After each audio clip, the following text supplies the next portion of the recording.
What are we doing with Roman Reigns? Why is he being jobbed out? Why is he given weak storylines? Why is the guy not being utilized on a prominent role on television? This guy freaking ran the entire pandemic era. This guy had one of the best title reigns of all time, spanning 4 years, knocking literally everyone out. Whoever feuded with him, it doesn't even matter. John Cena, AJ Styles, Kevin Owens. The initial feud between Cody Rhodes, like the guy was just on top of everything, winning every single title match, forming the Bloodline, having the strongest faction we've seen since probably Evolution or the NWO or maybe the Authority. Like the guy has just went from the final boss. Like before The Rock announced himself as the final boss and gave himself that moniker, that name, Roman Reigns was the final boss in WWE and all of wrestling. Like I don't even care, like cross-reference other promotions, New Japan, TNA, like Roman Reigns is the best everywhere. It doesn't matter. He is Mr. Wrestling. He's Mr. WWE. How do we go from that, having one of the best reigns ever, main eventing back-to-back WrestleManias? Like I think the last, 4 WrestleManias has been literally all Roman. Like what, we have WrestleMania 38, beating Brock Lesnar for the WWE title, WrestleMania 39, beating Cody to retain his title, WrestleMania 40, he lost it, but he still main evented. Like the guy main events almost every WrestleMania for the past like couple years. The guy's been in such a massive prevalent spot to where he was booed out of the building when he first won the Royal Rumble. The Rock had to come and endorse him. 0 people cared because The Rock wasn't enough. Nobody cares about The Rock at that point. People don't want to see Roman. The guy just came from all that to now being one of the biggest stars of all time. And we don't put him in a good title, in a good feud. We don't put him in a good storyline. We don't put him anywhere that is of interest on television. Why? What are we doing? The guy showed up on Monday, unannounced, which is fine. Showed up on Monday, no music, which is okay. Walked out there, interrupted the feud or interrupted the match between Seth Rollins and CM Punk. And like, what's the point of that? Like, just to kind of get Paul Heyman riled up, just to kind of get this feud or this little distension between himself and Paul Heyman due to the favor. What is the favor? What favor does Paul Heyman have with CM Punk? What is it going to be? Is he going to insert himself into the main event of night 2? Is he going to insert himself in the main event of night 1 between, I don't know, Gunther and Jay? Is he going to, in this triple threat between himself and Rollins and Punk, like, is he going to like ask Paul Heyman to be in his corner over Reigns, and it's just like this weird awkwardness of Paul Heyman's now going to side with CM Punk over Roman? Like, what's the point?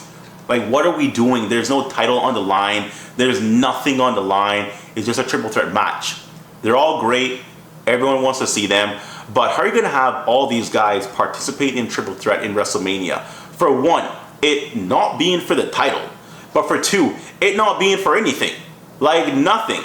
Like, what is it for? This isn't going to be like some #1 contender for the title after WrestleMania. There's like nothing. If the person wins, it's just a win. Just a win at WrestleMania that leads nowhere. When I think about Roman, when I think about Punk, when I think about Rollins, all these guys are bigger than just a win. They should all be vying for the title.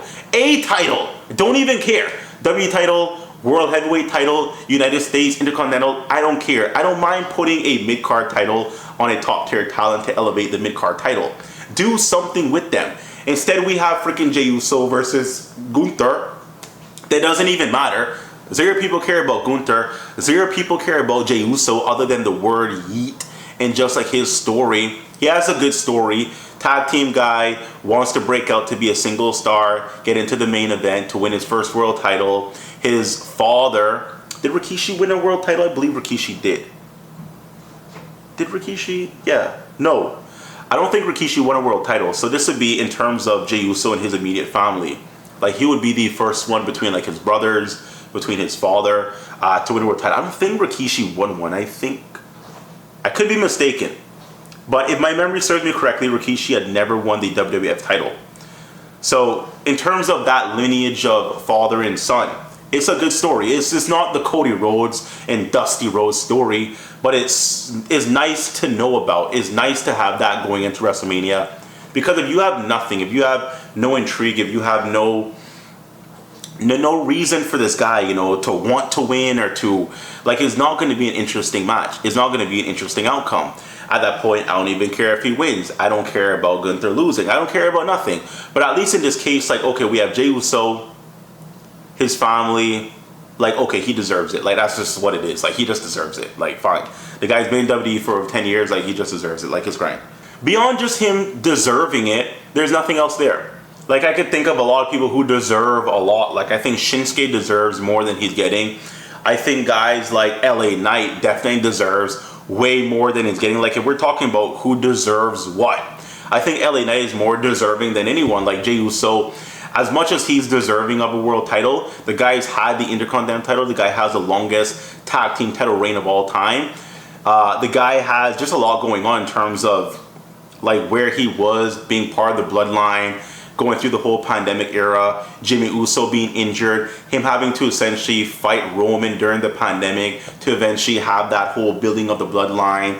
Like, there's been a lot going on with Jey Uso the past couple of years. He's got a lot of spotlight to where I think like he has gotten his flowers. He's main evented night 1, lost to Sami Zayn and Kevin Owens. He's had the match with his brother last year, which was dead, one of the worst matches of all time. The guy has had a couple flowers already.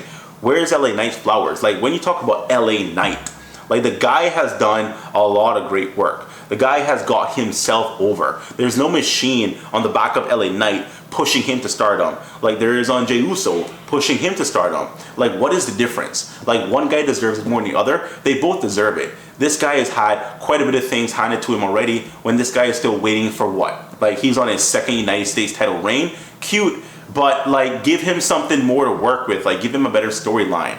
Obviously, I'm a big fan of LA Knight. I think LA Knight is one of the better stars in WWE, and they're just not utilizing him at all to do anything interesting. But it doesn't really matter in terms of, you know, what I think about LA Knight. The WrestleMania card as a whole is just dead. Dead uninteresting. There's not much going on. In fact, the most interesting part of this entire WrestleMania card, literally, Bianca Belair, Naomi, and Jade Cargill. Like, I can't believe I'm saying that for the second day in a row, to where I'm more interested in a women's feud. I'm more interested in the women's title picture than anything happening with the men. Don't care about Jay, don't care about Gunther, don't care about AJ, don't care about Braun Breaker. There's no story, bro. Where's the story? Zero story, nothing.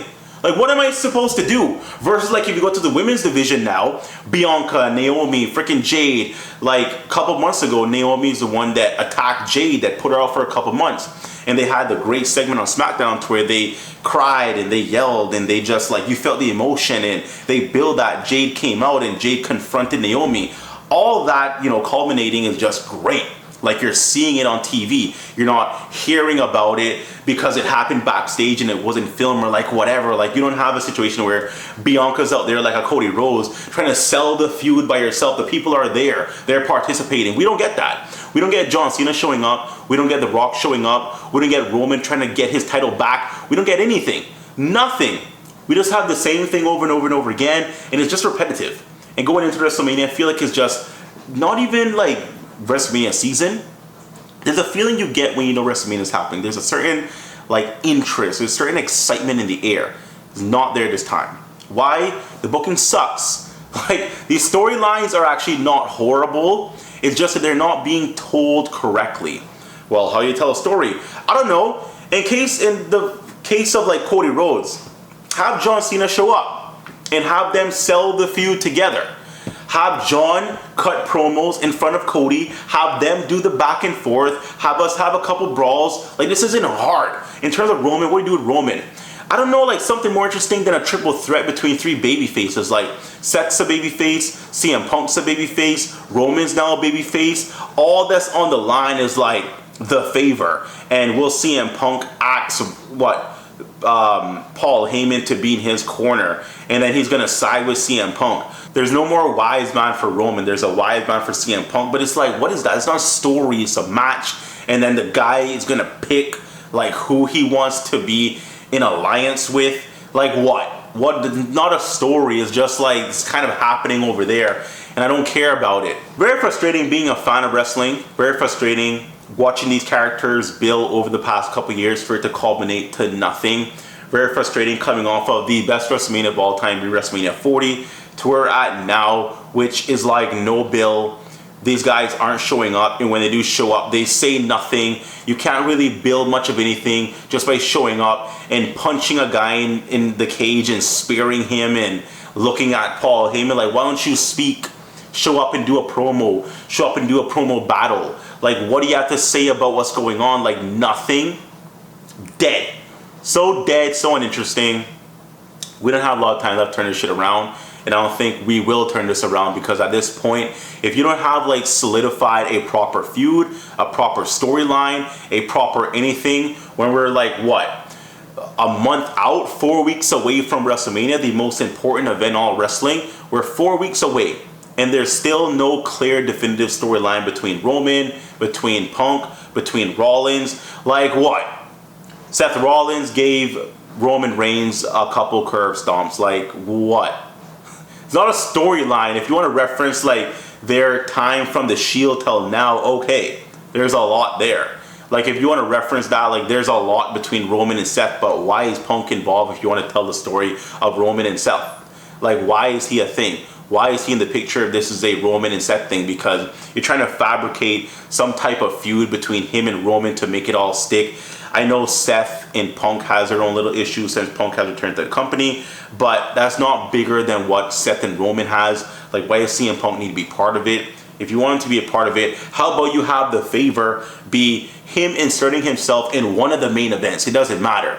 Have him insert himself between Jay and Gunther and have him win, because getting that belt on someone that matters is going to make the belt feel more important instead of putting in a freaking jobbers like Damian Priest. Like freaking who? I'm not saying that Seth Rollins is a jobber, but he's not on the level of a CM Punk, not on the level of a Roman Reigns, or at this point even a Cody Rhodes. Like, he's not treated like one. So put the title on someone like a Punk, like a Roman.